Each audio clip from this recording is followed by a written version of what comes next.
गलत है, डिस्क्रिमिनेटरी है, अनकॉन्स्टिट्यूशनल है। बुनियाद पर कानून नहीं बना सकते। रिलीजन जिनका इस्लाम है उनको आप नहीं दे रहे। CAA एक्ट को सिर्फ आप CAA से मत देखिए, इसको आपको NPR से और NRC से जोड़कर देखना पड़ेगा।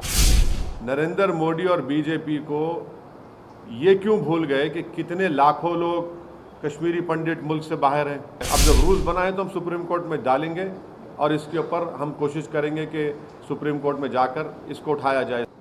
वाइट साउथ अफ्रीका ने बनाया था तो महात्मा गांधी ने उस कानून को फाड़ दिया था। मैंने भी पार्लियामेंट में इस CAA के उस बिल को फाड़ा था। तीसरी बात यह है कि अभी प्रेजेंट होम मिनिस्टर ने पार्लियामेंट में कहा था, मेरा नाम लेकर के, OIC जी NPR भी आएगा, NRC भी आएगा। कई TV के इंटरव्यूज में उन्होंने बात कही थी। तो हम ये बताना चाह रहे हैं कि CAA एक्ट को सिर्फ आप CAA से मत देखिए, इसको आपको NPR से और NRC से जोड़कर देखना पड़ेगा। और जब वो होगा तो जाहिर है उसमें सबसे ज़्यादा निशाना बनेंगे मुसलमान, दलित, आदिवासी और गरीब लोग। पांचवी बात यह है कि अब आसाम में सुप्रीम कोर्ट मॉनिटर्ड एक NRC हुआ। 19 लाख लोगों के नाम नहीं आए, जिसमें से लगभग 10 से 12 लाख हमारे हिंदू भाई बहनों के नाम नहीं आए। उनको अब हेमंत बिस्वा शर्मा ये बोल रहे हैं कि CAA कानून जब इम्प्लीमेंट होगा तो उन सब को सिटीजनशिप मिल जाएगी, क्योंकि उनका रिलीजन उसमें इंक्लूड हो गया। अब उसमें 1 लाख से 1.5 लाख या 2 लाख करीब जो मुसलमान नाम है उनको इसका फ़ायदा नहीं मिलेगा। ये बताइए, ये नाइंसाफ़ी नहीं है तो क्या है? हेमंत बिस्वा शर्मा ने कहा, BJP के नेताओं ने कहा कि 19 लाख में जो 10 से 12 लाख जो हिंदू भाई बहन के नाम नहीं आए उनको मिल जाएगा, पूरा सिटीजनशिप मिल जाएगी उनको। अब आप बताइए, नाइंसाफ़ी नहीं है तो क्या है? छठी बात यह है कि भारत में सिर्फ 5% लोगों के पास पासपोर्ट है। ओनली 5% लोगों का पासपोर्ट है। रिमेनिंग लोगों का पासपोर्ट नहीं है। और फिर आधार कार्ड आप देख लिए, प्रूफ ऑफ सिटीजनशिप नहीं है, उसमें खुद लिखा हुआ आधार कार्ड में। भारत में बर्थ रजिस्ट्रेशन 1959 तक मैंडेटरी नहीं था। 1996 में सिर्फ 50% इंडियंस के पास बर्थ सर्टिफिकेट्स था।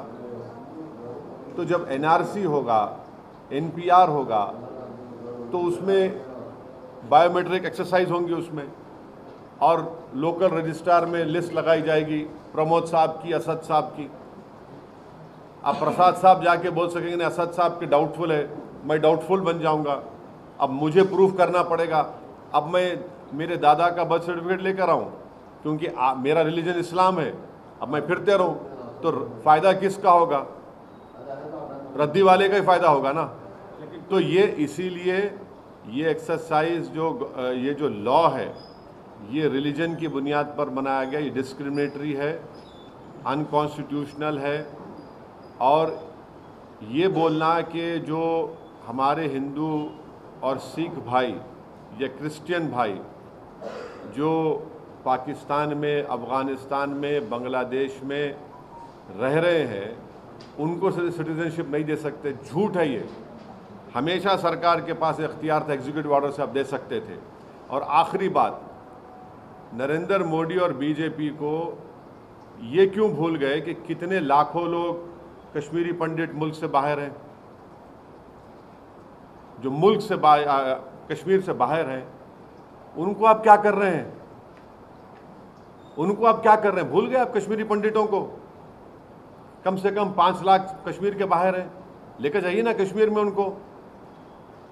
इंग्लैंड में इंडियन जो वहाँ के इंडियंस यहाँ पर वहाँ चले गए जो इलीगल, उनको वापस लेकर आइए। ग्रेट ब्रिटेन बोल रहा है कि लेकर आइए वापस, सरकार बोलती है हम नहीं लेकर आएंगे। तो ये गलत है, डिस्क्रिमिनेटरी है, अनकॉन्स्टिट्यूशनल है।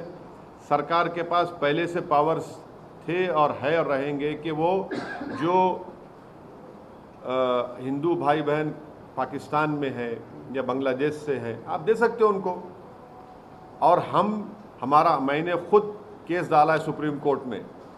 हम लोग जब CAA का हियरिंग हुई थी, हमारे लॉयर जनाब निज़ाम पाशा साहब ने स्टे की मांग की थी, तो गवर्नमेंट ने कहा था कि अभी रूल्स नहीं बनाए। अब जब रूल्स बनाए तो हम सुप्रीम कोर्ट में डालेंगे और इसके ऊपर हम कोशिश करेंगे कि सुप्रीम